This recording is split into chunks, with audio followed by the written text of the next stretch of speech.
오늘 월요일 줌집회 우리 오늘 말씀은 지난주에 이어서 37장, 창세기 37장의 내용을 이렇게 다룰 것인데 지난주에 우리가 1절에서 11절까지 내용을 좀 다뤘어요. 그래서 이제 오늘은 그 이어서 12절부터 한 24절까지 이 내용을 다룰 것인데 중심 내용은 이제 요셉이 아버지의 어떤 보냄을 받아서 형제들이 치는 양들을 이렇게 살펴보기 위해서 이렇게 예, 그 양치는 목축지로 이렇게 내려가는 어떤 이야기였어요.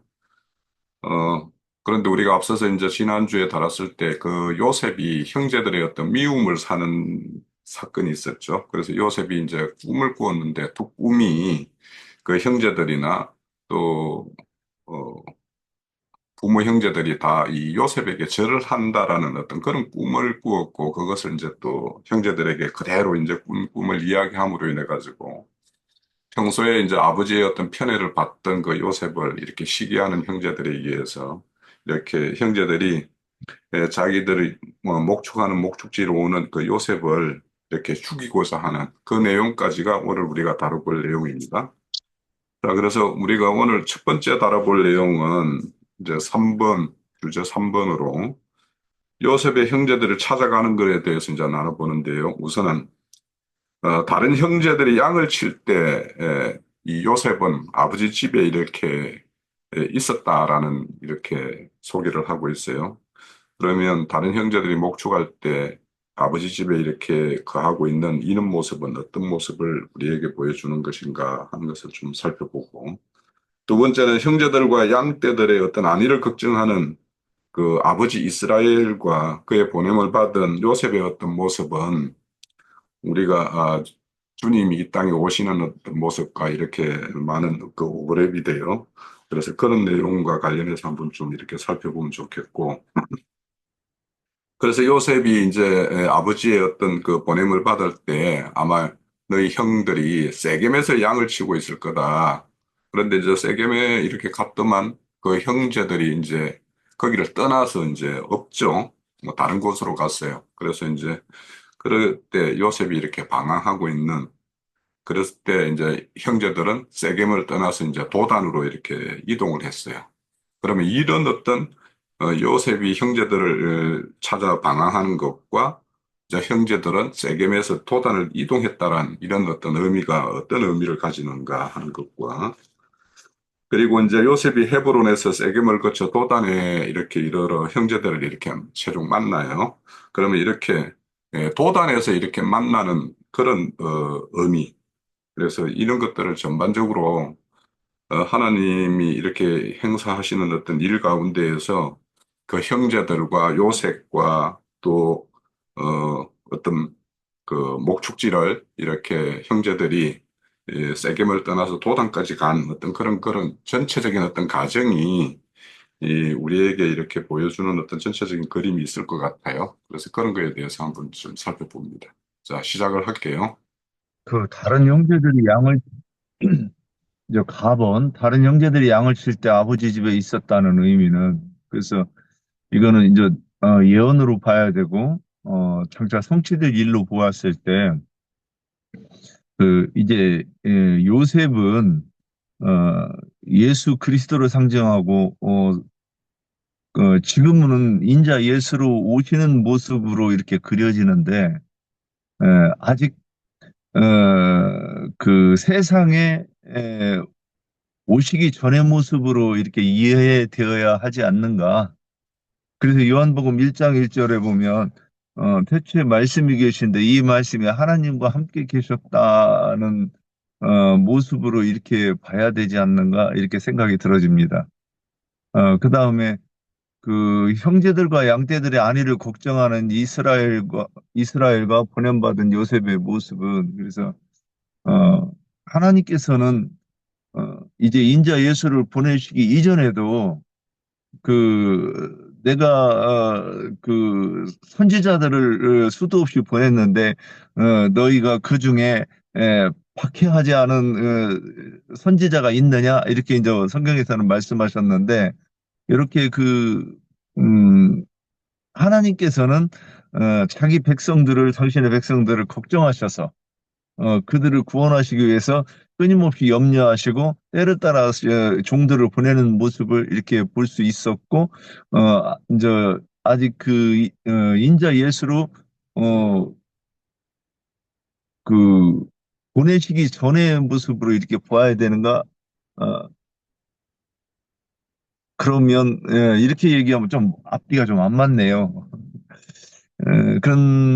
예, 그리고 다원으로 보면 요셉이 찾지 못해서 방황했다는 것과 형제들이 세겜을 따라 도단으로 이동했다는 의미는 그걸 보면 이제 그, 요셉이 그 형제들이 예, 만나려고 하면 세상에 인자 예수가 다시 와야 되지요. 근데 와서 어, 그 형제들에게 찾아가야 되는데 그 모습 도단으로 이동했다는 의미. 여기는 패스. 그래 요셉이 헤브론의 세겜을 통해 거쳐 도단에서 형제들을 만난다는 의미는 그래서 이 헤브론과 세겜의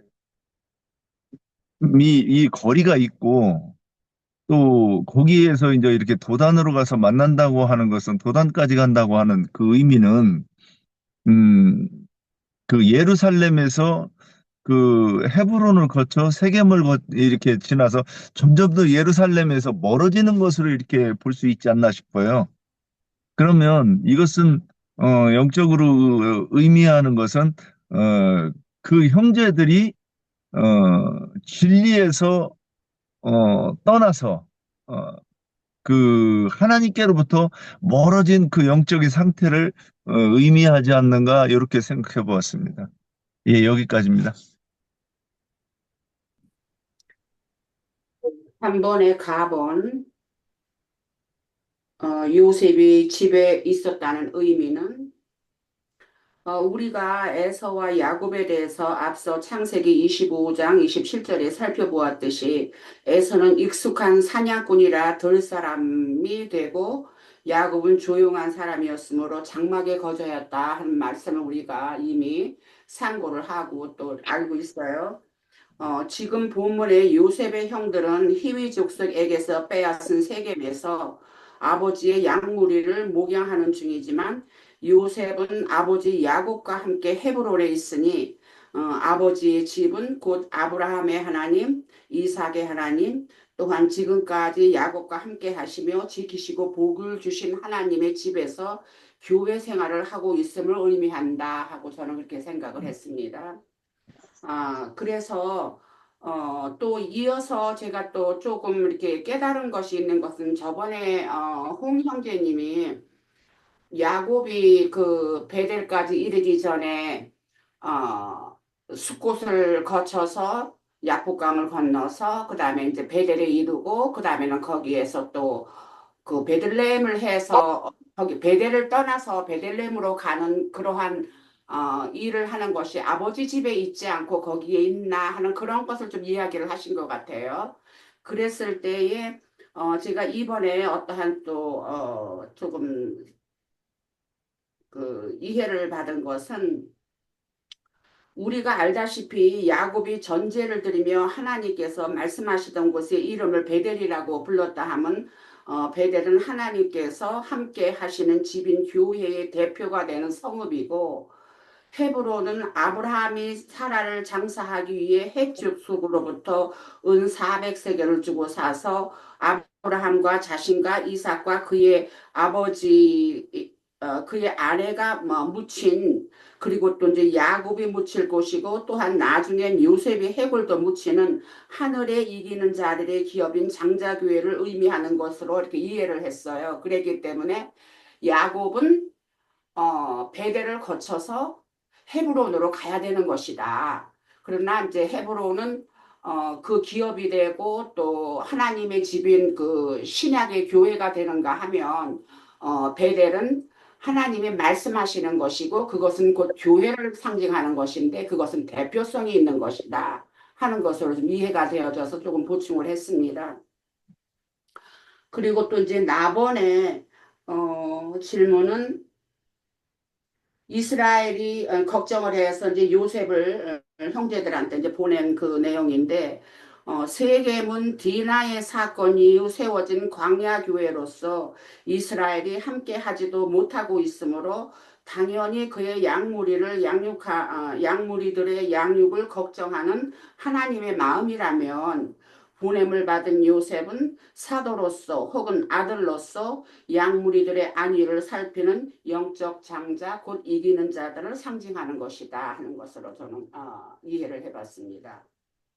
그리고 또 이제 다본에서 요셉이 찾지 못해서 방황했다는 것과 형제들이 세겜을 떠나서 도단으로 이동했다는 의미는 했는데, 어, 이 도단이라는 것을 이 언어를 사전에 찾아보면 두우물이라는 의미가 있어요. 그리고 이제 사마리아 북쪽에 있는 마을인데 이제 두우물이라는 의미가 있다고 해요. 그래서 요셉이 형들과 양떼를 찾지 못하여 들에서 방황하였다 하는 것은 들은 세상 종교 체계의 짐승들이 유혹이 많은 곳이므로 무언가 발견하고자 해서 어떠한 사고를 당하지는 않았나 하는 그러한 적에서 이리저리 다녔을 것이라 생각이 되어져요. 그러던 중 어떤 사람이 들은 사람이 있었는데 그는 곧 저는 하나님의 사람이라고 봤어요. 그래서 그러던 중 하나님의 사람을 만남으로 도단으로 간 것을 알게 되는데, 도단은 사마리아 북쪽에 있는 마을로서 두우물이라는 어원이 있으니 이는 생수의 진리의 말씀과 반대로 비진리의 말씀이 솟는 혼잡한 모임들의 장소가 아닐까 하는 것으로 생각을 해봤습니다. 그랬기 때문에 형들이 세상 교계에 간교한 짐승들의 미혹으로 말미암아 도단으로 갔을 것이다. 그 들에서 저기 세겜에서 있을 때에. 그러나 이것은 하나님께서 관여하시고 어떠한 일을 하고 계시는 중이다 하는 것으로 저는 생각을 해봤습니다. 그것은 곧 요셉과 함께 일을 하시는 것이지요. 그래서 저는 그렇게 생각을 해봤고요.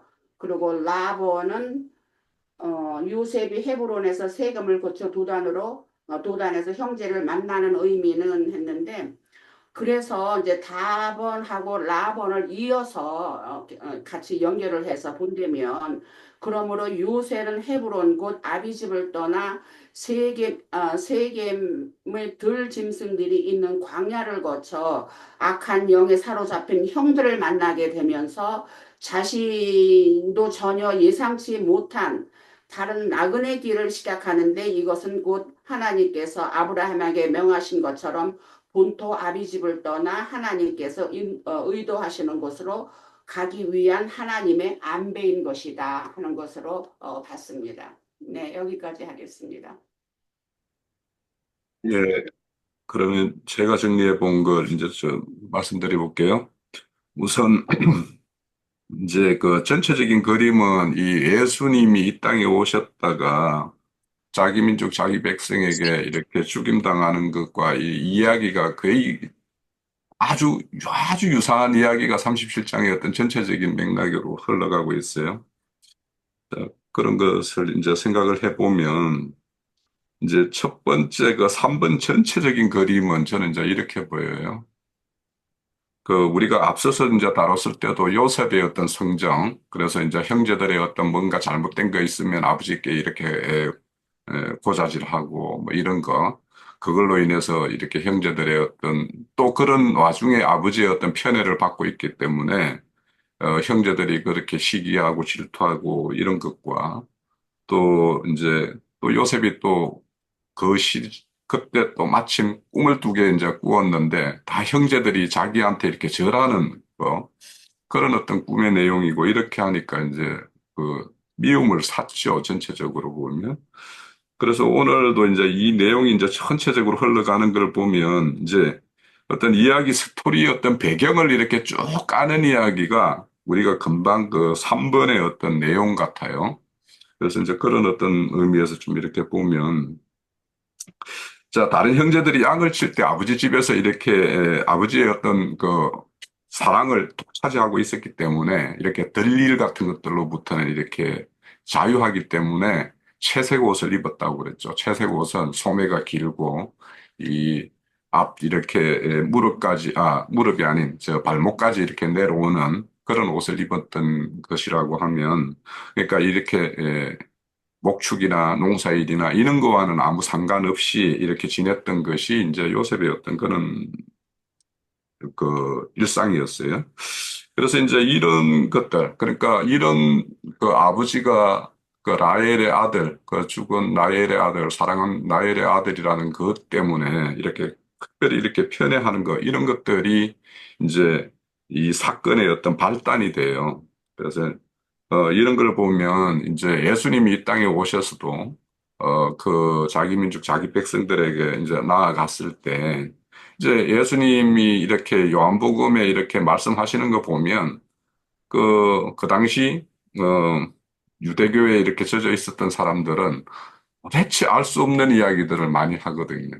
그러니까 이게 꿈 이야기도 매우 마찬가지고 이렇게 나는 하늘에서 왔다. 뭐 나는 산떡이다. 뭐 참음료다. 뭐 아버지와 나는 하나다. 뭐 막 이런 이야기를 하니까 또 그러면서 자신들이 거의 그 성전과 이렇게 자기들이 맡고 있는 그 제사장 직무라는 것을 그 하나님 앞에서 자기들은 그것이 참된 것이라고 생각하고 그렇게 행했는데 성전도 부인해. 제사장도 부인해. 막 이런 식이 되니까 이렇게 미움을 사는 것과 이제 매 마찬가지로 그래서 이제 그 유대교 종교 지도자들이 죽이고자 이렇게 했던 거와 이렇게 모든 이야기는 이제 스토리가 거의 아주 유사하죠.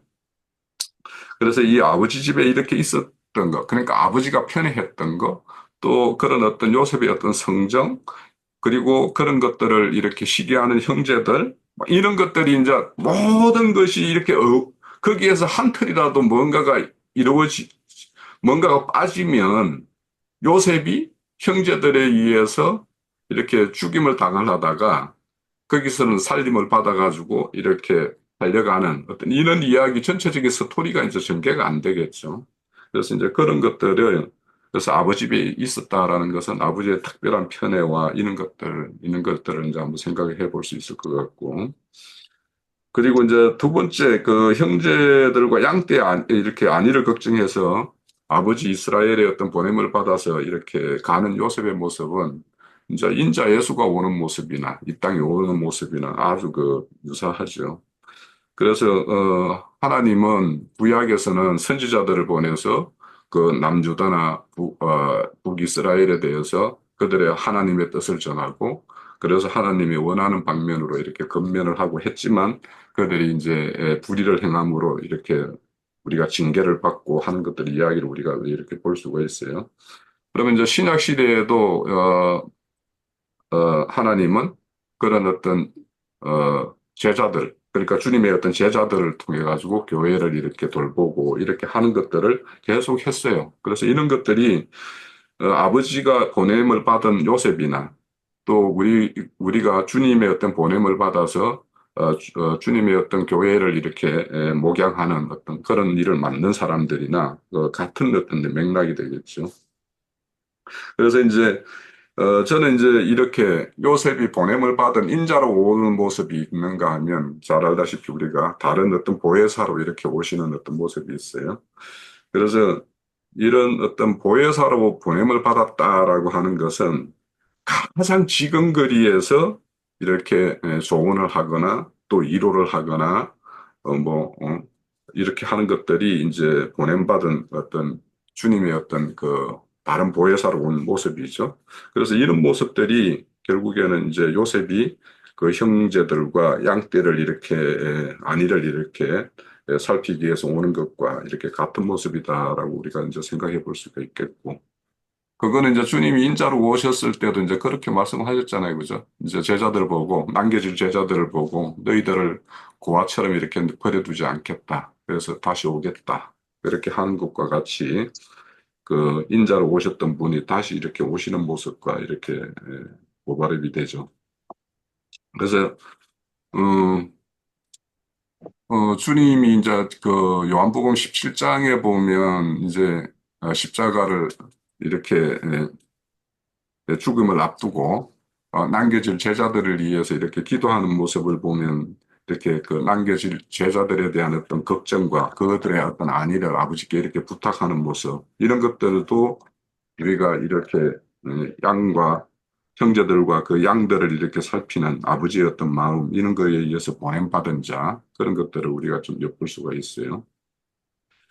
그리고 이제 그 요셉이 이렇게 그 형제들을 찾았지만 세겜을 떠난 어떤 형제들을 이렇게 그 세겜에서 형제들을 못 만남으로 인해 가지고 이렇게 방황하다가 어떤 한 사람을 만나서 이제 그들이 세겜을 떠나서 도단으로 갔다는 이런 이야기를 듣게 돼요. 그래서 이런 모습도 결국에는 요셉이 아버지 품에서 이렇게 온실의 어떤 그런 추처럼 그렇게 그 거친 일을 해보지 않은 그래서 어떤 상황의 어떤 판단이나 이런 것들에 대해서 어 그렇게 능동적으로 이렇게 대처할 수 없는 어떤 어린 생명의 어떤 수준을 저는 보여준다고 생각을 해요. 그래서 결국에는 그런 어떤 요셉을 이제는 다른 어떤 형제들을 돌볼 수 있는 그런 어떤 머리된 형제로 이렇게 키우기 위해서는 하나님께서 이렇게 세겜에서 도단으로 이렇게 떠나게 한 것은 결국에는 그 형제들이 세겜을 떠나서 도단으로 간 것은 목축지를 찾아서 갔겠지만 실질적으로 그 목축지로 보면 세겜이 훨씬 더 이렇게 도단보다는 덜도 이렇게 어, 훌륭하고 목축지로서는 더 좋은 곳이기 때문에 아버지 때, 야곱 때, 그래서 세겜에서 이렇게 그 무양을 이렇게 우리간을 짓고 자기 어떤 거처를 삼고 그렇게 했었던 거거든요. 그런데 그 형제들이 왜 이렇게 그 세겜을 떠나서 도단까지 갔을까 하는 것은 이제 저는 이게 여기에는 아버지의 흔적이 있는 그 세겜에 대한 어떤 아버지에 대한 어떤 거부감 이런 것들이 그 형제들 심중에 있었기 때문에 그들은 도단으로 이렇게 갔다라는 생각이 들어요.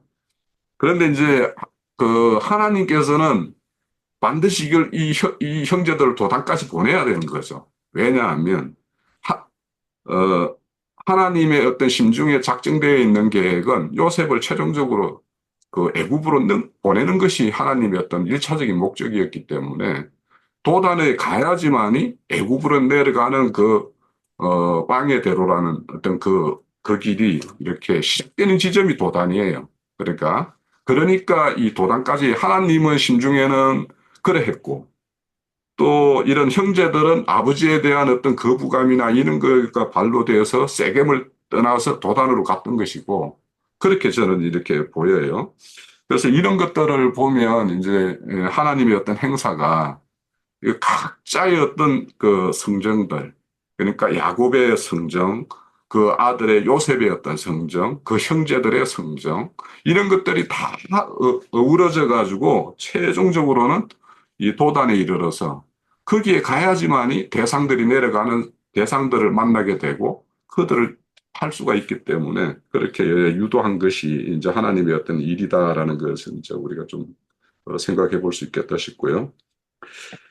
그래서 이제 그 세겜을 떠나서 도단에서 형제들을 이렇게 만난다라는 것은 이제 앞서서 말씀드렸듯이 요셉을 최종적으로 애굽까지 이렇게 내려가는 것이 이제 목적이고 하나님께서는 애굽을 우리의 어떤 벼농사를 이렇게 짓는다면 모판을 키우는 모판 장소가 있거든요. 그래서 그 모판의 어떤 곳을 이제 애굽으로 하나님의 심중에 두었고 거기에서 이렇게 모판을 이렇게 해서 최종적으로 그들을 이제 그 출애굽시켜서 약속의 땅으로 드리는 것이 이제 하나님의 어떤 계획이었기 때문에 이런 모든 것들이 그러니까 어, 예수님이 이 땅에 오셔서 유대 종교도 지도자에 의해서 이제 가룟 유다에 의해서 팔려가고 또 그 팔린 그 종교 지도 체제는 또 다시 그를 이제 로마의 어떤 이렇게 파는 것과 똑같은 어떤 가정들이 지금 요셉이 애굽에 이르는 것과 예수님이 이 땅에 오셔서 십자가에 돌아가셨다가 다시 오시는 어떤 그런 가정까지의 어떤 그림이 아주 이렇게 밑그림을 우리가 이 37장의 내용에서 이렇게 우리가 엿볼 수 있겠다라는 생각이 듭니다. 그래서 이제 어떤 전체적인 어떤 내용은 이렇게 하나님의 어떤 섭리하는 일이 얼마나 이렇게 세미한 어떤 계획에 의해서 이렇게 이루어지는가 하는 것들도 이렇게 생각해 볼 수가 있고, 또 이제 저는 이제 이걸 보면서 왜 하나님께서는 생각지도 않는 세겜을 떠나서 도단까지 이렇게 이르게 했는가? 거기에서 또 요셉이 그 형제들을 만나게 했는가 하는 것들은 우리가 이제 일상에서 우리가 살아가면서도 내가 좋아하는 일이든 아니면 또 싫어하는 일이든 또 아니면은 어처구니 없는 일을 당해서 내가 생각지도 않는 어떤 처지에 놓여 있거나 이런 경우가 다 어째 보면 하나님께서는 우리에게 어떤 것들을 이렇게 계획하시고 뭔가 도모하는 사건이 있어서 우리가 생각지도 않게 이렇게 다른 곳에 이렇게 가 있는 거. 오늘 특히 한주화 자매님이 나와 계시는데 자매님이 뭐 어디 순천 가려고 뭐 마음이나 먹었습니까? 평소 때? 그런데 하나님이 갑자기 순천까지 내려가라고 이렇게 해가지고 내려가셨는데 이런 것들도 이제 내가 원치 않지만 하나님은 뭔가 뜻이 있어서 그까지 보냈을 수 있기 때문에 그래서 우리가 각자 이렇게 그 처해 있는 그 처지 상황에서 그 상황에서 하나님의 뜻이 어떤 것이 나에게 임해 있는가 이런 것들을 이렇게 찾는 것이 우리 각자의 어떤 신앙 과정에서 우리가 하나님께 이렇게 구하고 해야 할 그런 내용이라는 생각도 들었어요. 자, 제가 정리한 내용은 뭐 이런 내용이었습니다.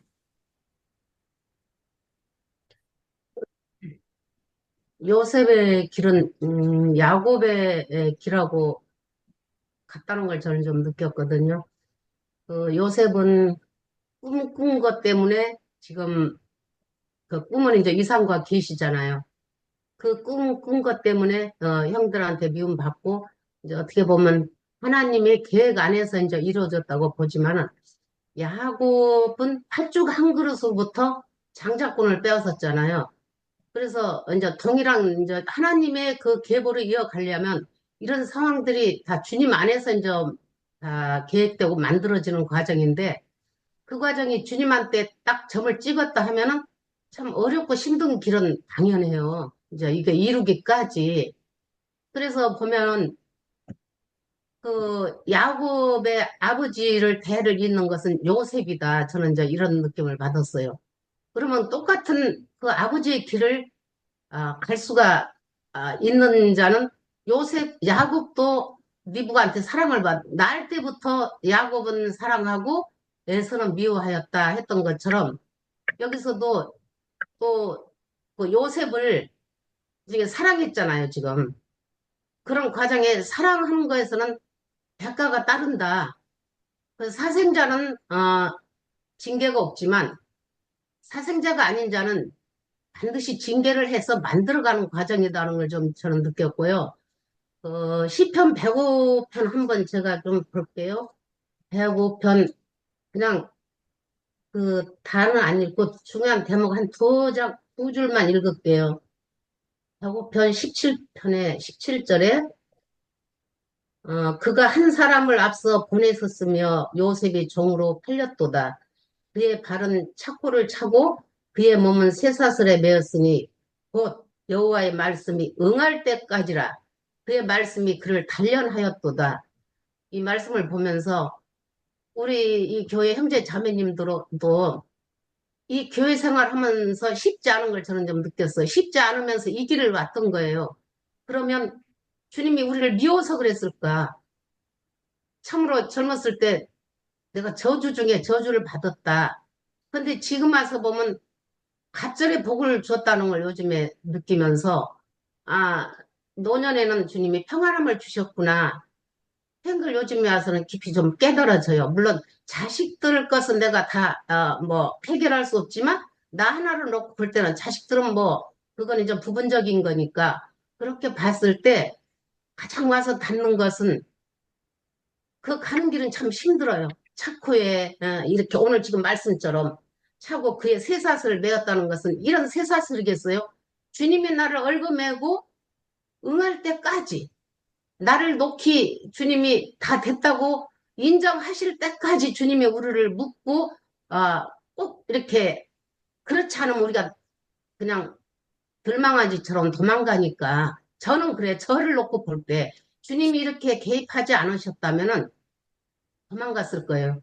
저한테 32년 전에 주신 말씀이 내가 어디로 가든지 내가 너와 함께 할 것이며 내가 끝까지 너와 함께 하며 끝까지 책임지겠다고 하셨던 말씀이 있었거든요. 그래서 저는 어떤 상황이 있을 때 이 말씀을 붙잡고 주님이 내가 넘어지든 깨지든 주님은 이 말씀을 이루시겠구나 하고 이 말씀을 잡고 여기까지 왔는데 야곱이 아버지가 갔던 길이 얼마나 험난했어요. 근데 그 사랑하는 자식한테 야곱이 요셉한테 또 그런 길을 갔을 때 그 아버지가 얼마나 고통스러웠겠어요. 근데 이제 아버지와 그건 이제 하나님, 우리한테는 하나님이지만 하나님께서 주님께서 우리한테 이런 고통을 내려줬을 때 하나님은 편겠어요? 얼마나 고통스러웠겠어요. 그러나 그건 육신의 자식이 아니고 영의 자식을 만들어 가서 어, 장자권으로 만들어 가기 위해서는 필수적이기 때문에 이 코스를 지나가야 되지 않나. 그래서 저는 흥기름 붓는 집 형제 자매님들 보면은 이 길을 갔던 형제 자매님들 보면 지금도 가슴이 아파요. 아직까지도 그 길을 가는 길이 있고 아직까지도 하지만은 끝내는 주님이 이기시고 내 속에 계시는 주님이 이기시고 승리할 것이다.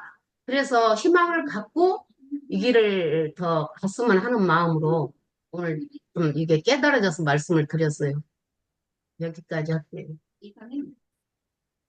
자, 네 번째는 이제 요셉의 죽이고자 하는 형제들 이렇게 내용에 대해서 살펴보는데요.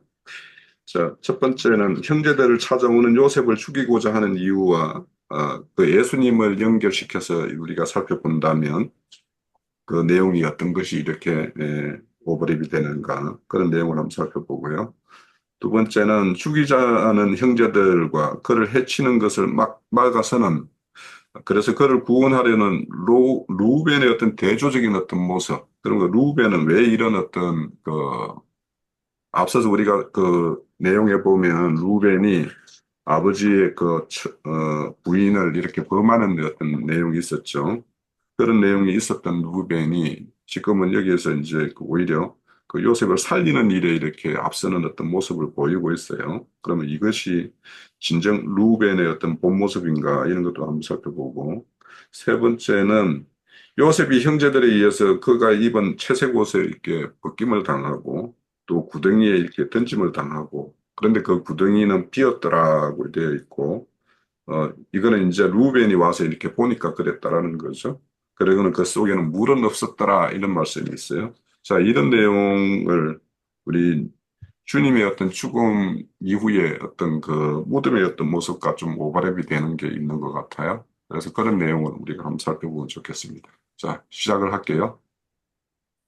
그, 4번에, 형제들이 찾아오는 요셉을 죽이고자 하는 이유와, 예수님을 연결시켜 본다면 여기서, 이 부분은 뭐, 이제 그림이 다 보이는 것 같아요. 그, 유대인들이 우리가 지금 요한복음 이제 8장을 이렇게 보고 있는데, 거기서부터 보면, 그 예수님이 그 첫 번째 해, 예루살렘에 올라가서의 반응, 두 번째 해, 세 번째 해, 점점 더 그 유대인들이 어떤 그 예수님을 죽이고자 하는 적의 사례가 더 막 분명하게 점점 더 이렇게 강렬하게 드러나는 모습이 있어요. 그래서 마지막에는 괴계를 써서 예수님을 잡고자 하는 그런 모습으로 이렇게 나타나요. 어, 그래서 그러면 그런 모습들이 왜 그러는가? 지금 이 야곱의 아들들은 그 아버지의 양을 치는 목자로 이렇게 목자들인데 그 위임받아서 양을 치는 목자들인데 에, 지금 그 유대인들은 그 주인인 아들이 왔을 때 그러니까 하나님이 직접 이렇게 오셨는데 반기지를 않고 오히려 예수님을 결국에는 죽이게 되는 거죠. 그럼 지금 이 모습이 에, 그 어, 지금 그 모습이 이렇게 실현되는 모습으로 신약에서 그렇게 실현되는 모습이 지금 이 모습이라고 보이는 거죠.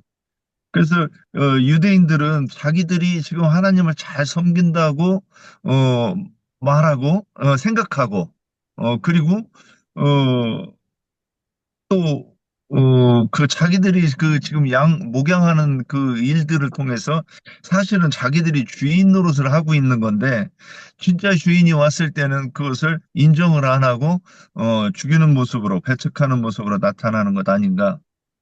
그리고 우리 그 집회할 때 자기 영상에 한번 얼굴 좀 한번 이렇게 보세요. 이렇게 보면 우리 나영재님 오늘 반 잘리셨나 한 번도 안 그러셨는데 오늘 저기 코까지밖에 안 나오셔가지고 영상이 되게 이상하거든요. 이게 좀 영상을 좀 맞춰가지고 좀 이렇게 두 번째 네. 죽이지 않은 형제들과 그를 해치는 것을 막아서 그를 구원하려는 루브엔의 대조적인 모습은 그랬는데 그 루벤이 오늘 그 성경에서 보면 그 이제 동생이 없으니까 그 구덩이에 와가지고 동생이 없으니까 나는 어디로 갈 것인가. 근데 그 독백이 그 열한 형제들이 보는 데에서 그 독백을 해요. 근데 자기가 뭔가 그 모습 이렇게 보면 자기가 의도하는 것이 있었는데 그 의도가 깨져버렸잖아요. 그래서 그 실망감과 좌절감으로 을 느꼈을 때 이런 표현을 할 수 있죠. 망했네. 뭐 이런 뜻하고 비슷한 것 같은데. 근데 그러면 그가 뭘 의도했냐는 거죠. 그래서 이제 그 요약본을 이렇게 보면 그 몇 가지가 나와 있어요. 그 형제들이 열한 형제들이 모의를 할 때는 루벤은 또 없었어요. 그러면 어떻게 이 일이 가능한가? 그 열한 이 장형인 루벤을 빼놓고 이 일을 모의할 수 있는 것인가? 물론 루벤이 먼저 야 동생 죽이지 말고 야 구덩이에 넣어놓자 뭐 이렇게 그 루벤이 이제 제안을 했는데 그러면 그 제안 때문에 형을 없는 데서 그렇게 했던 것인가? 그건 그렇게 보면 그건 아니라고 보이는 거죠. 그런데 그러면 루벤은 또 그래야만 나는 어디로 갈까 하는 그 의미 속에 내포된 그가 가야 해야 되는 곳이 어디였는가? 결국에는 서무 비라를 범한 문제로 인해서 그러니까 한번 우리가 상상을 해보면 그 장형이 그 비라의 아들들이 하고 얼굴을 볼 때 어떻게 얼굴을 서로 볼 수 있었겠는가? 정말로 그 난처하고 불편하고, 어쩌면 그 첩의 아들들은 그 형에 대해서 살기까지 일어나지 않았겠는가? 그런데, 그러면 뭐 다른 아들들은, 그보다는 덜 하겠지만은, 그러한 형에 대한 그 없으임, 저게 사람이야? 그런 마음이 없었겠는가? 그러니까 뭔 얘기를 하든지 간에 어떤 이미 그 요즘 말로 뭐 저기 그 왕따를 당했다는 그런 모습이 성경에서는 있겠고 또 그것이 하나님의 경륜상에서 이 말씀하고자 하시는 그 의도가 있지 않는가 지금 이렇게 보입니다. 그다음에 그래서 루벤은 이 일로 인해서 자기의 어떤 그 큰 실수를 만회하고자 하는 그런 의도였다. 그래서 장자의 어떤 그 권위 이를 다시 되찾고자 하는 그런 의도였다. 이렇게 이제 우리가 많이 배워가지고 이 부분을 아는 것이고 답은 요셉이 형들에 의해 그가 입은 채색 옷을 벗김당하고 구덩이에 던짐을 당했다는 것과 구덩이는 빈 것이라는 그 속에 물이 없었다라는 의미는 그랬는데 여기서 채색 옷을 벗김당하고 그랬을 때 그 채색 옷은 저 딱 떠오르는 게 이제 무지개가 떠올라요. 그 무지개는 하나님의 얼굴, 영광을 나타내는 것 아닌가 이렇게 보여요. 그러면 인자 예수가 이 땅에서 가르치신 말씀은 온전하게 하신 그 율법을 이 땅에서 가르치시면 그것이 그분의 옷으로 표현되고 의의 모습으로 이렇게 표현되는 것 아닌가. 그래서 채색 옷이라고 했는데 유대인들이 그 그리스도이심을 부인하잖아요. 부인하니까 부인하고 죽이는 모습이 그 채색 옷을 벗기는 것으로 이렇게 표현되는 것 아닌가. 예, 이렇게 보이고 그 다음에 그 구덩이에 던졌는데 물이 없다. 그러니까 구덩이에 대비되는 것은 샘물이죠, 샘물. 그래서 땅을 파가지고 거기서 물이 솟아나와야 되는데 여기는 물이 없어요. 그러니까 오늘 요셉을 그 구덩이에 던졌다고 하는데 거기 자력으로는 나올 수 없는 그 구덩이는 어, 때로는 짐승을 잡기 위해서 파놓은 그 함정으로도 비교가 되는 것이죠. 그래서 그거는 샘물은 생수가 솟아나와서 사람을 살리는 역할을 하지만 구덩이라고 그러는 것은 짐승이나 사람을 거기에 빠뜨리면 결국 사망에 이르게 하는 것을 상징하는 것으로 이렇게 우리가 보아야 되고 그래서 이 구덩이는 인자 예수가 줌과 같은 이 땅에서 그 유대인들의 어떤 이 예수님을 잡아 죽이려고 하는 그 모습을 보고 요한복음 7장에서는 내가 이번 명절에는 올라가지 않겠다 그 말씀이 있어요. 그러면 그 잡아 죽이려고 하는 그런 모습을 예수님은 이미 알고 있죠. 그러므로 그런 이 땅에서 그 죽음과 같은 어떤 그 이 고난과 박해를 통해서 박해를 당하는 그 모습. 그래서 채색 옷을 벗김과 구덩이에 던지는 것이 연관되어 가지고, 어, 어떤 예수 그리스도가 이 땅에서 있으면서 당하는, 이 배척받고 고난받는 모습으로, 이렇게, 예, 그려진 것 아닌가, 싶습니다. 예, 여기까지입니다.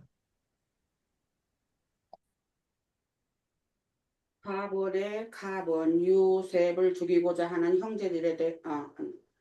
형제들이 찾아오는 요셉을 죽이고자 하는 이유와 예수님을 연결시켜 보면, 그러면 대제사장과 바리새인들과 그 외 지도자들이 자기 땅, 자기 백성을 그들이 죄에서 구원하시려고 오신 예수님을 영접은 고사하고 오히려 자기네들의 기득권을 유지하기 위해 불의의 재판으로 예수님을 죽인 것처럼 여기 창세기 37장에서도 야곱의 사랑을 독차지하게 된 요셉을 시기하고 질투함으로 또한 그가 꾼 꿈을 얘기하는 것으로 말미암아 더욱 미워했다 했잖아요. 그래서 죽이기까지 이렇게 그 행위를 하려고 하는 그 형들을 볼 때에 그것은 곧 마귀의 본질인 죄성으로 말미암은 것이다 하는 것으로 저는 봤어요. 그래서 우리 각자도 이것이 교훈이 되어 스스로를 점검하고 시험에 들지 않기를 은혜이신 주님께 간절히 구하는 그런 마음도 함께 들었어요. 또한 또 이제 나본에서는 죽이자는 형제들과 그를 해치는 것을 막아서고 그를 구원하려는 르우벤 대조적인 모습 이라고 했는데 이제 외면상으로는 르우벤은 요셉의 편에서 그를 구원하여 아버지께 돌려보내려 하였지만 그것이 과연 그의 진심이었을까? 그렇지는 않은 거죠. 이미 창세기 35장에서 그가 아버지의 첫 비라와 동침함에 이스라엘이 이를 들었더라 하였고, 또 역대상 5장 1절에 보면은 르우벤은 장자라도 그의 아버지의 침상을 더럽혔으므로 장자의 명분의 이스라엘의 아들 요셉이 자손에게 돌아가서 족보에는 장자의 명분대로 기록되지 못하였다 하고 또 돼 있어요. 그리고 또 37장 30절에 보면은 여기 이제 우리 본문에 옷을 찢으며 아이가 없도다 나는 어디로 갈까 하고 동생들에게 말하였다고 이렇게 되어 있지요. 그래서 옷을 찢는다는 것은 자기의 신분을 잃는 것으로 이해를 하면서 결국은 자기의 장자의 신분을 회복할 수 없음을 상징하고 있거니와 나는 어디로 갈까 하면 그 영원히 갈 곳이 없는 유리하는 자가 되었으니 르우벤은 요셉을 구원하여 아버지께 데리고 가서 용서를 구하고 자기의 신분을 회복하려는 속셈이었지만 아버지의 침상에 오름은 하나님께서 용서를 받을 수 없는 범죄라 하는 것을 보여주고 있지 않나 하는 그렇게 이해를 해봤고요. 또한 사람은 율법의 저주에서 스스로 벗어날 수 없음을 보여준다 하고 이렇게 이해를 해봤습니다. 그리고 또 이제 그 다번에는 요셉이 형들에게 의해서 그가 입은 채색 옷을 벗김당하고 구덩이에 던져진 거에 대한 것인데 구덩이는 빈 것이다 하고 물이 없어서 빈 것이라고 빈 것이었기 때문에 그 속에 물이 없었겠죠. 했는데 채색 옷이라 하면 아까 형제님도 홍형제님도 얘기를 했으면 소매가 달린 긴 옷이라고 해서 저는 그것이 제사장 옷이라고 봤어요. 왜냐하면 모든 그 성전의 성막을 꾸미는 그런 색깔도 거기에 실이라든가 색깔에는 실이라든가 그런 것도 다 거기에 섞여 있고 그 채색 옷이라는 것이 그래서 결국 그거는 제사장의 옷이다 하고 그렇게 생각을 했기 때문에 대제사장의 옷을 상징함이라 보여지고 벗김을 당한 것은 대제사장의 신분을 박탈을 당한 것으로서 장차 예수님께서 유대교 체계 안에서 당하실 고난과 수모를 상징한다. 저는 그렇게 봤어요. 그리고 이제 구덩이는 이것이 무적액하고 같이 봐야 되냐 아니면 그거보다 좀 조금 덜한 것인가 하는데 어쨌든 우리가 에레미야 38장 그 6절에 보면은 구덩이는 옥이다 하고 관조에도 나와 있어요. 그래서 구덩이는 옥을 상징하지만 빈 것이라 물이 없었으니 살 소망이 있는 것을 의미하는 것이다 하는 것으로 이해를 했어요. 근데 살 소망이 있는 것이다 하고 그 이해를 한 것에 있어서도 물이 없기 때문에 물이라는 것은 우리가 그 궁창 아래의 물로서 또는 많은 물 위에 앉은 음녀 우리가 그렇게 하듯이 세상의 악한 영을 상징하는데 물이 없었으니 산 소망이 있는 것이라 하고 이렇게 이해를 해봤어요. 그리고 또 이렇게 성경을 또 찾아보니까 스가랴서 9장 그 11절에 나 12절에 보면은 말씀이 어떻게 되어 있냐 하면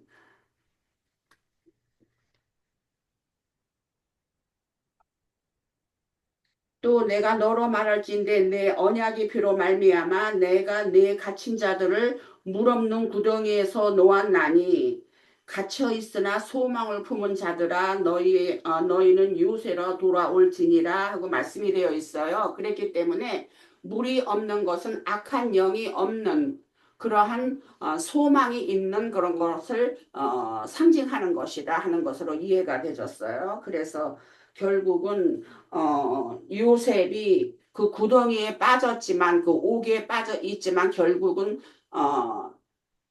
또 형들이 꺼내줘서 이렇게 남는 것처럼 거기에서 살아날 소망이 있는 것으로 그렇게 상징이 된 것이 아닌가 하는 것으로 이해를 했습니다. 그리고 어,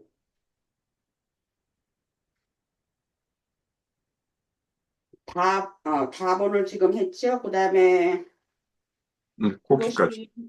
네, 거기까지네요. 네. 네. 그, 잠깐만요.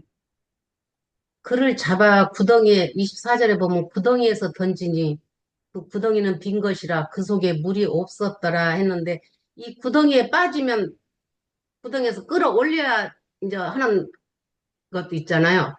근데 이 요나서에서 보면 요나가 깊은 구덩이에 이제 이건 함정이라고 저는 봐져요. 형제들이 이 요셉을 넣기 위해서 함정을 파놓은 거라고 저는 이제 여기는 구덩이라고 하지만 밀어넣고 이제 제가 느낀 것은 물이 없다 하는 것은 그동안에 그 위에서 읽어보면 채색 옷을 벗기고 구덩이에 던지니 그 구덩이는 빈 것이라 그 속에 물이 없었더라 했을 때 제가 좀 느껴지는 것은 요셉이 17년 동안 살았던 누림들, 그 누렸던 옷들을 벗겨버리는 것으로 좀 저는 느껴져요.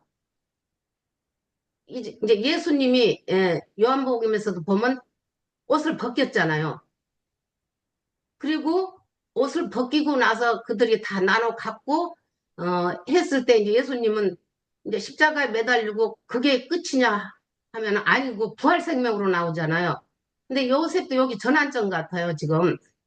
그 누렸던 그 아버지한테 사랑받았던 그런 누림들이 거기서 벗겨지는 거예요. 이제 형들로 인해서 벗기고 구덩이로 들어간 것은 물은 세상을 말하고 이제 세상에서 이제 들어갈 수가 없다는 걸 저는 이제 제가 느낌이 그래요, 조금.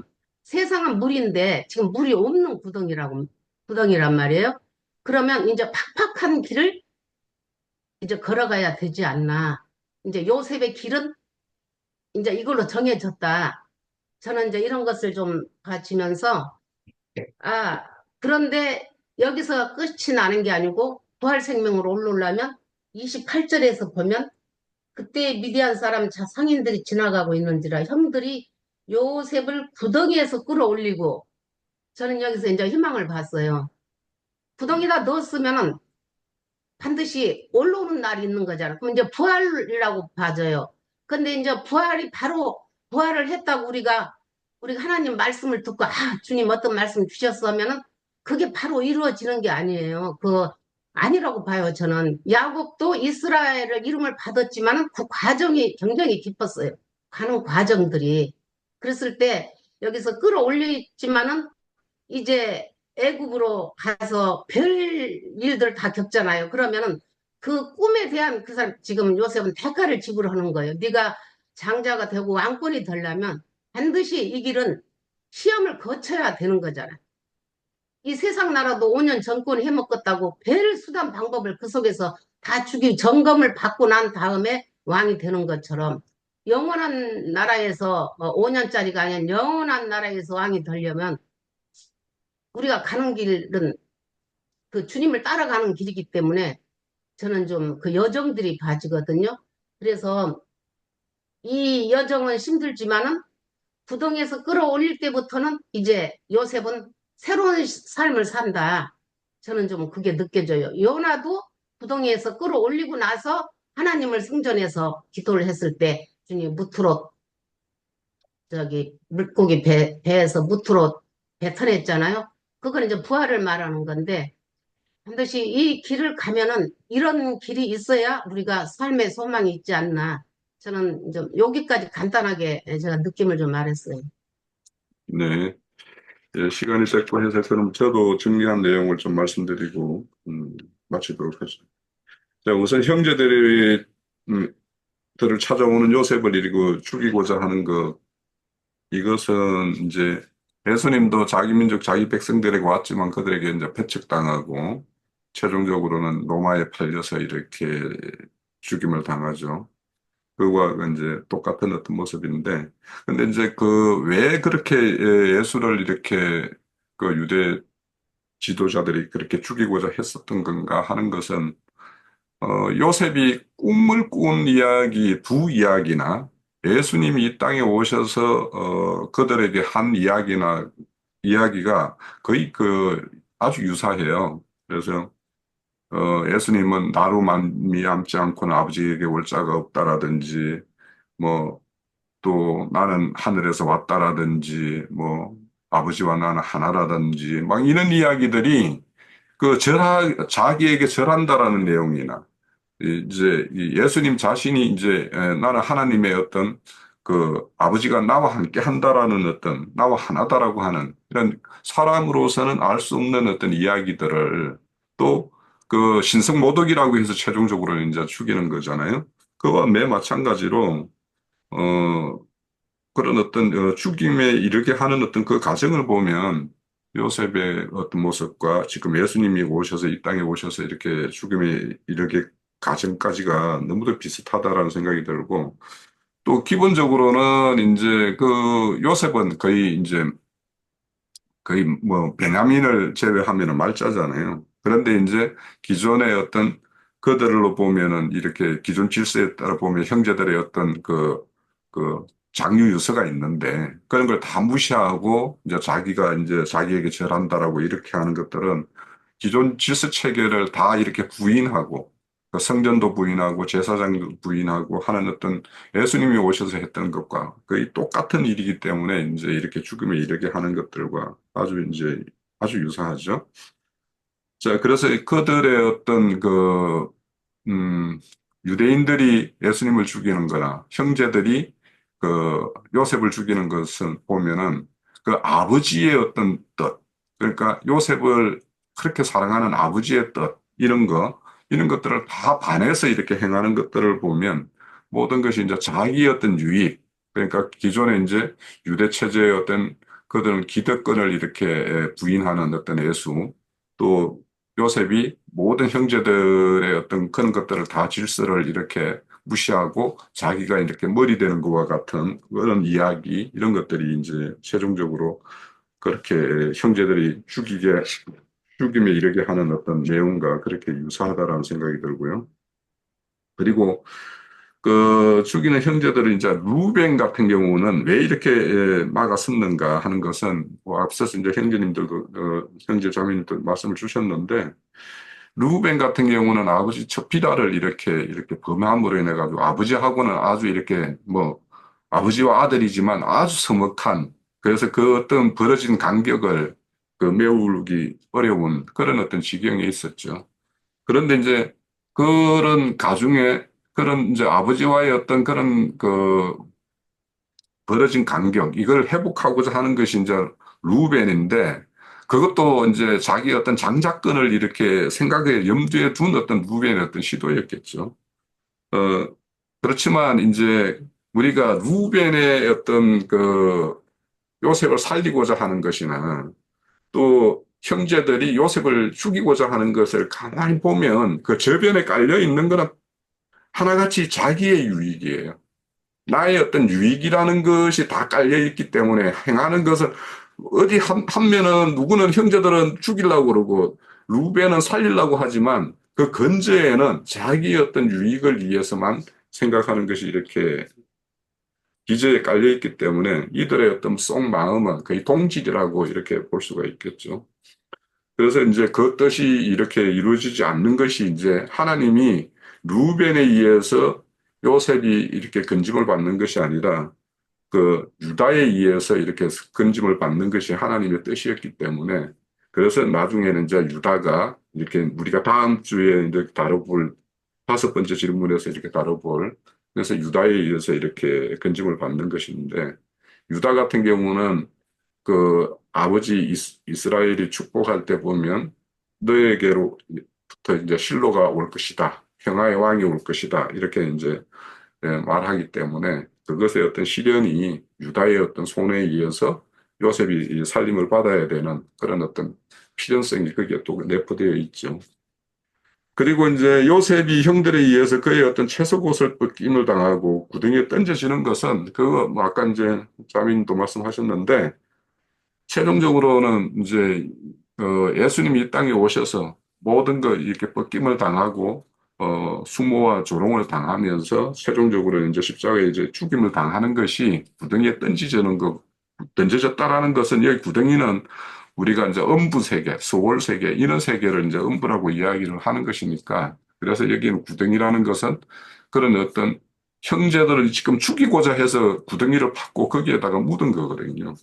그러니까 그거는 일차적으로는 이제 실질적으로는 형제들에 의해서 이렇게 죽임당하는 어떤 그 예수의 어떤 모습과 똑같고 그런데 이제 그 구덩이가 비었고 거기에는 물이 없다라고 이렇게 하는데 저는 이제 이 비었다라는 거는 예수님이 이렇게 장사되었지만 빈 무덤으로 이렇게 발견이 되잖아요. 그거와 이제 똑같은 어떤 모습이고 물이 없다라는 것은 예수님이 그 뭡니까? 돌무덤에 이렇게 장사될 거, 물 없는 돌무덤에 장사될 어떤 그런 것들을 모형으로 보여준다라고 생각이 드는데, 요 말씀은 우리 그 사도행전을 한번 찾아볼게요. 사도행전 2장입니다.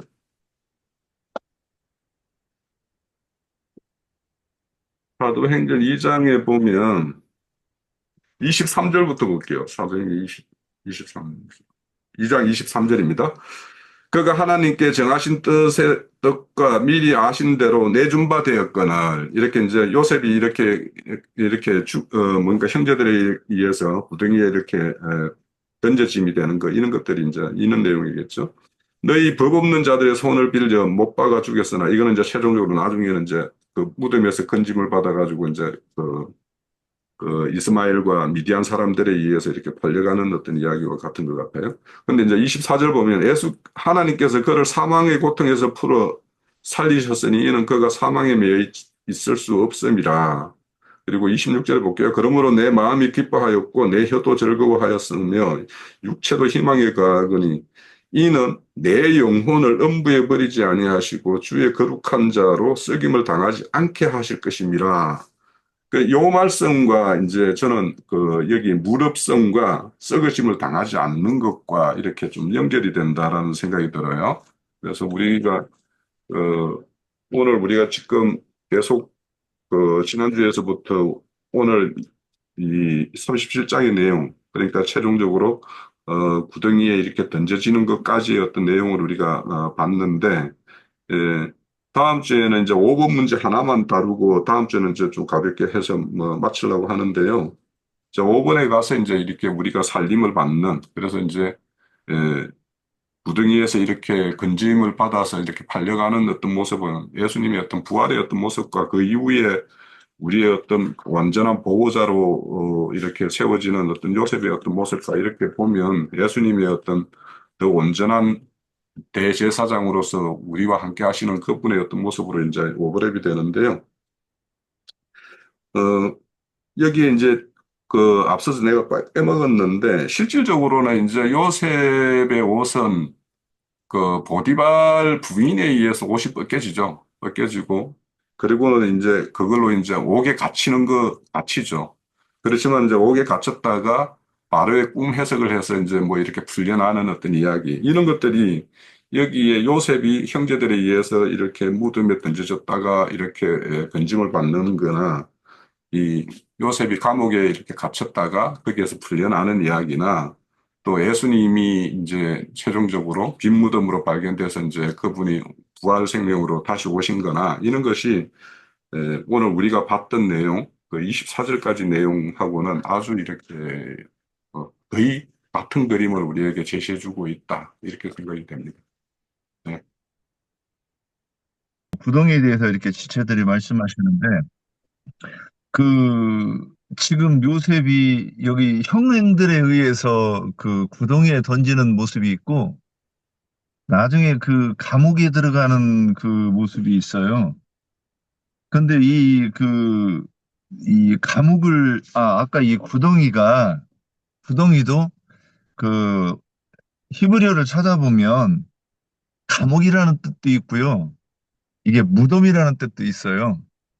그러니까 이게 두 번을 그러면 두 번이 이 비슷한 일인데 두 번이 나오는 거를 이렇게 보면 지금 여기서 그 건짐을 받는 거는 어떤 그 이 소망의 그 어떤 그 기, 기대의 때가 아니라 죽음과 같은 그런 기간으로 이렇게 봐야 되지 않는가 하여튼 요 생각이 들었고 그래서 두 번은 다시 이렇게 설명을 해야 되는데 이제 그때 가서 저기 그 애굽이 보디발의 감옥에 가서는 나중에 이거를 어떻게 이렇게 이제 연결해 갈 수 있을까 이제 이 생각을 좀 한번 해봤습니다.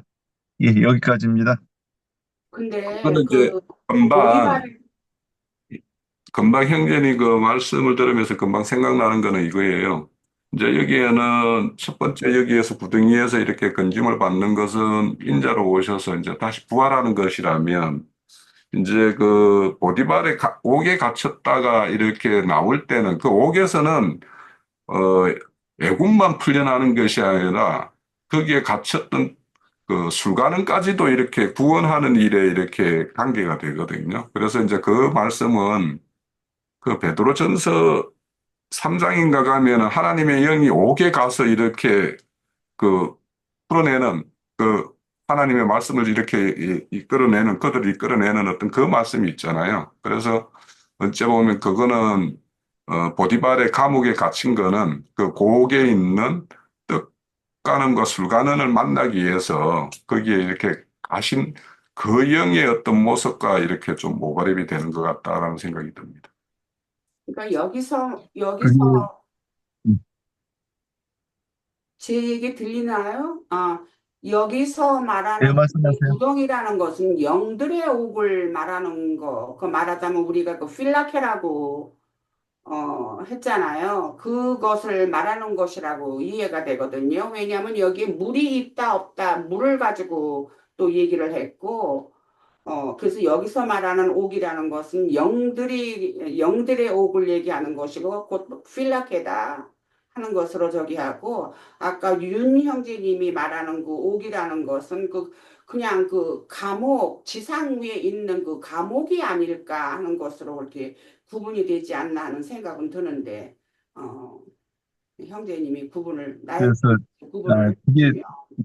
나중에 부활에 관계된 그 구덩이라고 하면 보디발에서 감옥에서 이렇게 나왔을 때가 이제 부활하는 그 예수로 적용을 해야 순서대로 그 일단 이제 뭐 마지막 그 무덤이 그서 나오는 것이 아무래도 그 부활에 연결시킨다고 하면 여기는 이제 뭐 그 산소망 뭐 이 저기 그 부활하고 여기서 해놓으면 좀 이제 그런 나중에 이거 보디발의 감옥은 어떻게 이거 해석할 거지 했던 이 생각을 저는 해봤고 이 부분은 어차피 이렇게 가다가 보면 오늘 이제 뭐 이 무덤에 대해서 많이 했는데 우리가 조금 서로 각자 다른 견해들을 이렇게 했으니까 이건 아무래도 장로 형제님 좀 언급을 해주시면 정립을 안 해주시면 다 정신이 좀 없을 것 같아요.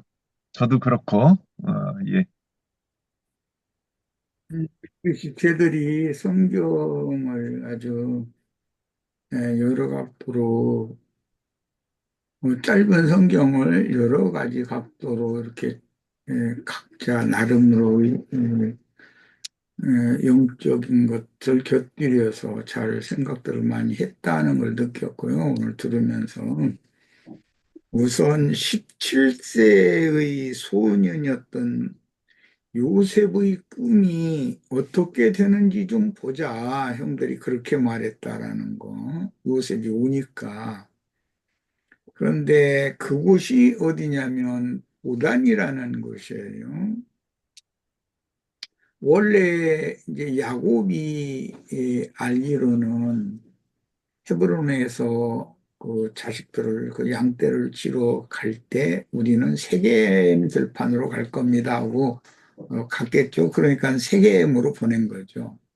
그런데 세겜에서 도단으로 뭐 세겜성과 도단 지역은 그먼 거리는 아니지만 어쨌든 이제 도단으로 갔는데 그거는 아까 우리 홍영재가 참 에, 정확한 그 얘기를 하더라고요.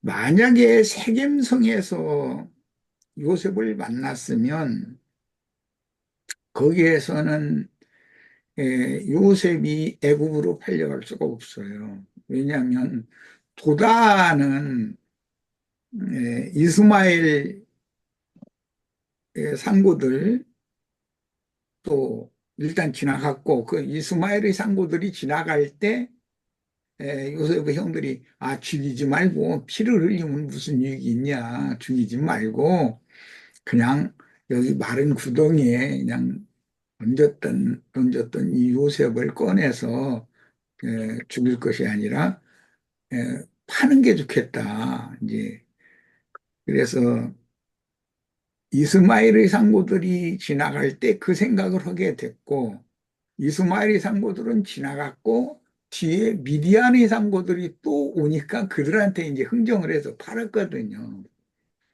이런 말씀이 계시록에 이제 가보면 큰 성 바벨론의 선장, 선객, 뭐 선주 뭐 그런 자들이 다 상고들이라고 그랬고 그들은 영혼도 판다고 이렇게 돼 있는데 그게 요셉을 파는 건 대표거든요.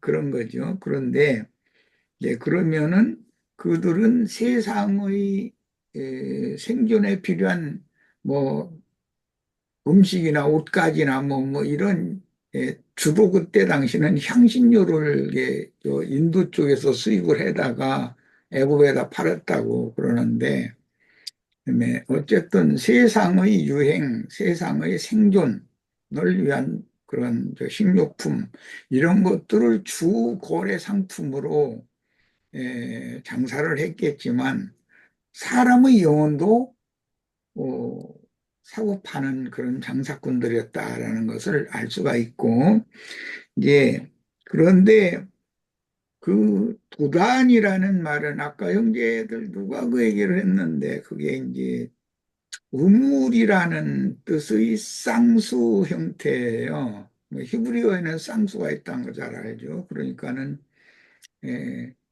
그 윗셈이 있으면 쌍수우물이면 아랫셈이 있어야 되겠죠. 조셈이 있으면 이셈이 있어야 할 것이고, 그러니까 이제 두 우물이 있는 거예요.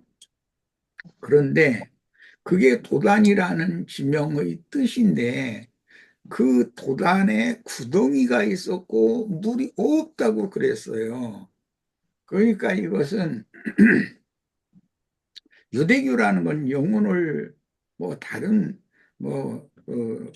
유대교 지도자들이 강대상에서 강론을 하면 뭐 인간들의 생존에 필요한 여러 가지 물품들을 팔지만 먹고 사는 것부터 시작해서 뭐 남편의 사업으로부터 시작해서 세상사 모든 걸 다 팔아요. 그러지만 더 중요한 건 영혼을 장사하는 거예요. 매매하는 거예요. 그래서 에, 그것이 만약에 그 도단이라는 단어의 뜻대로 물이 있는 쌍속의 우물이 아니고 거기는 물이 없는 구덩이다 그랬더니 이것은 유대 종교 체제라는 것을 짐작해 볼 수가 있어요. 상징적으로 볼 때 영혼을 사고 파는 어떤 상고들에게 영혼을 팔아는 기는 그곳은 어디냐면 유대 종교 체제라는 것을 가늠할 수 있게 하는 거예요. 그 물이 없다라는 건 거기는 생명수가 없는 것이에요. 사실은 이제 그런 뜻이고 마른 구덩이죠. 거기는 마른 우물이죠. 그리고 에, 채색 옷을 요셉의 채색 옷을 벗겨가지고 어, 거기다 짐승의 피를 발라서 아버지한테 갖다 보였다고 그랬죠. 보면 이것은 이제 처음부터 끝까지 17세의 요셉에게 장자권, 영적 장자권이 그에게 있다라는 걸 지금 말씀하고자 하는 것이 중심이기 때문에 성경의 의도는 요셉의 채색옷이라는 것은 다른 형들은 나이도 17세니까 그 목동으로 이게 요새까지 보내지 않아도 그 약물이를 충분히 목양을 할 수 있으니까 형들만을 보낸 거였겠지만은 요셉은 특별히 사랑하는 아들이었기 때문에 아버지가 요셉을 집에서 이렇게 보호 중이었다. 특별히 사랑하는 아들이니까.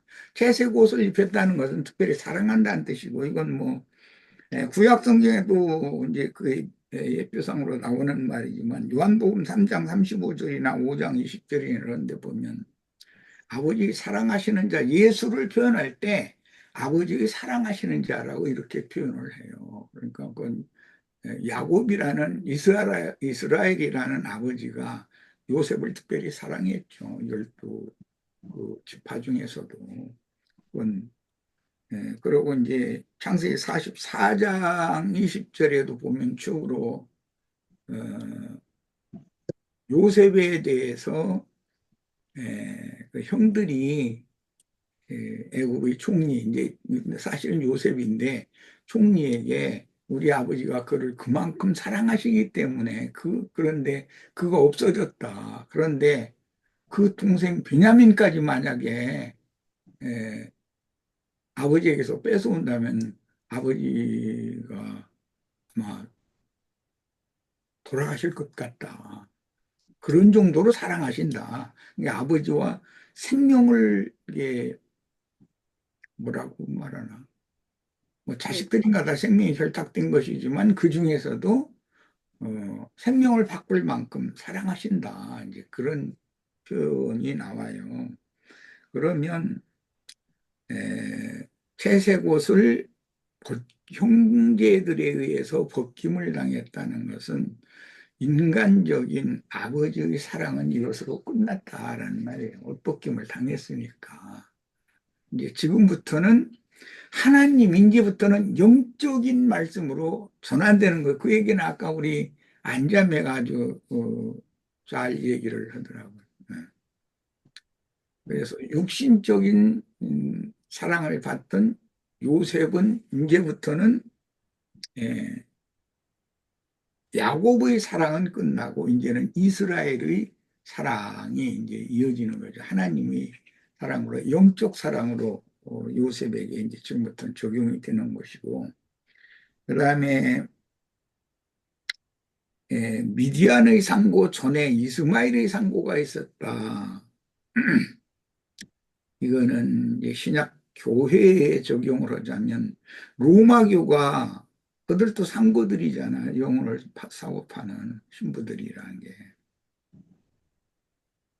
로마교가 직접적으로 우리 여기서 요셉했고 말씀을 이루는 우리 형제 자매님들의 영혼을 사고 파는 일을 하는 것이 아니라 개신교회가 그 일을 할 거다. 이제 미디안 족속이다. 미디안의 상고들이 사가지고 갔어요. 그래서 팔았어요. 그런 것도 가늠을 해볼 수가 있습니다. 이제 오늘 우리는 이런 말씀이 지금 장자권의 전환에 대해서 배경을 이렇게 까는 문제이기 때문에 장자권이 어떻게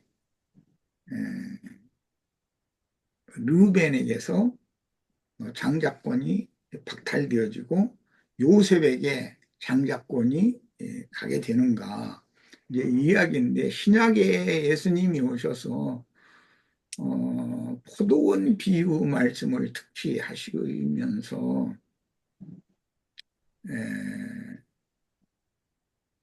유대교 지도자들에 대해서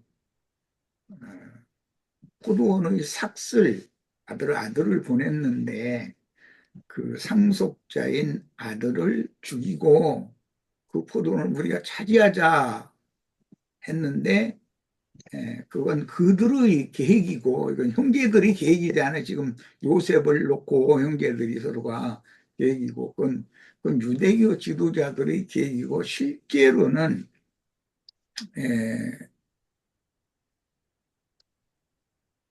그 포도원의 상속자를 죽인 자들을 군대를 보내서 진멸해버리고 포도원 세를 낼 만한 자들에게 포도원을 상속해주는 말씀을 이제 했어요. 신약에 나오는 말씀이에요.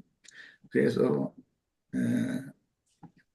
이스라엘 12지파 유대교 지도자들은 천국의 장자권을 빼앗기고 갈릴리에서 생선장소에서 근근하게 살던 지휘자들을 가르쳐서 그들에게 그 나라를 상속해주는 말씀으로 이게 이제 연결이 된 내용이에요. 그러니까 하여튼 최종적으로는 천국의 후사가 누구냐? 르벤과 그 형제들이냐, 요셉이냐, 지금 이 얘기인데, 요셉과 베냐민이죠. 두 증인이니까. 그 얘기인데, 이런 토를 지금 이제 배경을 이제 까는 그런 말씀이다. 이렇게 이해를 하면 될 것 같아요. 예, 맞습니다.